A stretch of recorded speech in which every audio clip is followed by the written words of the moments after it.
കാലങ്ങളായി നഷ്ടത്തിലോടുന്ന KSRTCക്ക് മുന്നിൽ ഇതൊരു അധിക ഭാരത്തിന്റെ സാധ്യത തന്നെ തുറന്നിടുന്നുണ്ട് എന്നുള്ളതിൽ ഒരു സംശയവുമില്ല. ഇത് എങ്ങനെയാകും KSRTC താങ്ങുക എന്നുള്ളതാണ് നമുക്ക് കണ്ടറിയേണ്ടത്. ഇതിൽ ചില കണക്കുകളൊക്കെ ഇന്നിപ്പോൾ KSRTC MD ആണ് ഗതാഗത വകുപ്പ് സെക്രട്ടറിക്ക് കണക്ക് നൽകിയത്.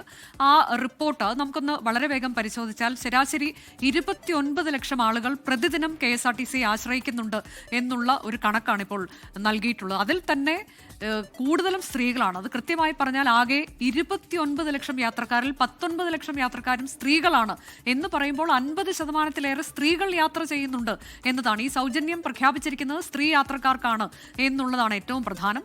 അപ്പോൾ പകുതിയിലധികം പേരും ടിക്കറ്റ് എടുക്കാതെ യാത്ര ചെയ്താൽ അത് KSRTCയുടെ ടിക്കറ്റ് കീറുമോ എന്നുള്ളതാണ് ഏറ്റവും പ്രധാനപ്പെട്ട ചോദ്യം. ആ ചോദ്യം വളരെ പ്രസക്തമാണ്, പ്രശ്നമാകും എന്ന് തന്നെയാണ് ഈ കണക്കുകളെല്ലാം സൂചിപ്പിക്കുന്നത്. സൗജന്യ യാത്രയ്ക്ക് നിലവിൽ മാനദണ്ഡങ്ങളൊന്നും സർക്കാർ പ്രഖ്യാപിച്ചിട്ടില്ല. ഏത് രീതിയിലാണ്, ഏതൊക്കെ റൂട്ടാണെന്നില്ല, ചില അനുമാനങ്ങൾ മാത്രമാണ് നമുക്ക് മുൻപിലുള്ളത്. അതുകൊണ്ട് തന്നെ അത് ഏത് രീതിയിലാകും എന്നതിനെ ആശ്രയിച്ചിരിക്കും എത്രമാത്രം ബാധ്യത സർക്കാരിനും KSRTCക്കും ഉണ്ടാകും എന്നുള്ളത്. നിയന്ത്രണങ്ങളില്ലാതെ മുഴുവൻ ബസ്സുകളിലും സൗജന്യ യാത്ര അനുവദിച്ചാൽ 3 മാസം കൊണ്ട് 112 കോടി രൂപയുടെ നഷ്ടം KSRTCക്ക് നേരിടേണ്ടി വരും എന്നുള്ളതാണ് കണക്ക്. ഇനി ഓർഡിനറി ബസ്സുകളിൽ മാത്രമാണ് സൗജന്യ യാത്ര അനുവദിക്കുന്നത് എന്ന് വെക്കുക. അപ്പോഴും ഈ കണക്കുകൾ നോക്കുക, 3 മാസത്തിനുള്ളിൽ 57 കോടി രൂപയുടെ നഷ്ടം മുന്നിൽ കാണണം. ഇനി ഓർഡിനറി ബസ്സുകൾക്കൊപ്പം സിറ്റി ഫാസ്റ്റ് ബസ്സുകളിലേക്ക് കൂടി പദ്ധതി നീട്ടിയാൽ ഈ പറയുന്ന കണക്കുകളാണ് നമുക്ക് മുന്നിലുള്ളത്. 65 കോടി രൂപയുടെ നഷ്ടം KSRTCക്ക് ഉണ്ടാകും. അതായത് ഫാസ്റ്റ് സൂപ്പർ ഫാസ്റ്റ് ബസ്സുകളിൽ കൂടി ഇനി സൗജന്യ യാത്ര അനുവദിക്കുകയാണെങ്കിൽ ആ നഷ്ടം 90 കോടിയിലേക്ക് കടക്കും എന്നുള്ളതാണ് നമുക്ക് മുന്നിലെ പഠനങ്ങൾ സൂചിപ്പിക്കുന്നത്. നമുക്കറിയാം ഇപ്പോൾ തന്നെ സാമ്പത്തിക പ്രതിസന്ധി ഉണ്ട്. കഴിഞ്ഞ കുറച്ച് കാലങ്ങളായി, നമ്മൾ തുടക്കത്തിൽ പറഞ്ഞതുപോലെ കുറച്ച് കാലങ്ങളായി KSRTC വലിയ കുഴപ്പമില്ലാതെ മുന്നോട്ട് നീങ്ങുകയാണ്.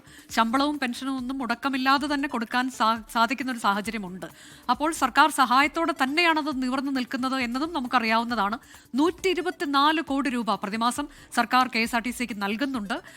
ഇത് KSRTC MD ഗതാഗത വകുപ്പ് സെക്രട്ടറിക്ക് കൈമാറിയ റിപ്പോർട്ട് പ്രകാരം എല്ലാ ബസ്സുകളിലും സ്ത്രീകൾക്ക് സൗജന്യം നൽകുകയാണെങ്കിൽ 3 മാസം കൊണ്ട് 112 കോടി രൂപയുടെ നഷ്ടമുണ്ടാകാൻ സാധ്യതയുണ്ട് എന്നുള്ളതാണ്. ഇങ്ങനെ നോക്കിയാലും അതിലൊരു വലിയ നഷ്ടക്കണക്ക് തന്നെയാണ് പുറമേക്ക് വരുന്നത്. ഈ കണക്കുകളൊക്കെ അവർ കൃത്യമായി തന്നെ അത് പഠിച്ച് നൽകിയിരിക്കുന്ന റിപ്പോർട്ടാണല്ലോ. അനുജ, എനിക്ക് തോന്നുന്നത് ഇതല്ലാതെ ഇപ്പം സർക്കാർ എന്തായാലും ഒരു സഹായം കൊടുക്കുന്നുണ്ട് KSRTC. അതല്ലാതെ മറ്റെന്തെങ്കിലും രീതിയിൽ കൂടി ഒരു ഫണ്ട് റേസിംഗ് പ്രോഗ്രാം അല്ലെങ്കിൽ ഫണ്ട് റേസിംഗ് പോലെ അത് ഒരു 1-2 മാസത്തേക്കല്ല, ഒരു വലിയ കാലത്തേക്ക് കൊണ്ടുവരാൻ കഴിയുമെങ്കിൽ അത് ഒരു പക്ഷേ നോക്കാവുന്നതാണ്. ഇതിലിപ്പോൾ മുൻ ധനകാര്യമന്ത്രി ഡോക്ടർ തോമസ് ഐസക് ചില നിർദ്ദേശങ്ങളൊക്കെ മുന്നോട്ട് വെച്ചിട്ടുണ്ട്. അത് KSRTCക്ക് ഈ ടിക്കറ്റിന്റെ പണം സർക്കാർ നൽകുക എന്ന തരത്തിലേക്ക് ചില നിർദ്ദേശങ്ങളൊക്കെ അദ്ദേഹം മുന്നോട്ട് വെച്ചിട്ടുണ്ട്.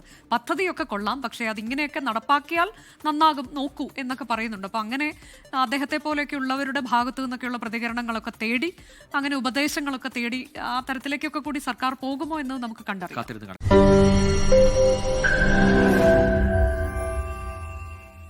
ലോകത്തെവിടെയായാലും ഏത് സമയത്തും 24 വാർത്തകളും ഓഗ്മെന്റഡ് റിയാലിറ്റി പാക്കേജുകളും എക്സ്പ്ലെയിനറുകളും വിശദമായി കാണാൻ ഞങ്ങളുടെ YouTube ചാനൽ നിങ്ങൾക്ക് സബ്സ്ക്രൈബ് ചെയ്യാം.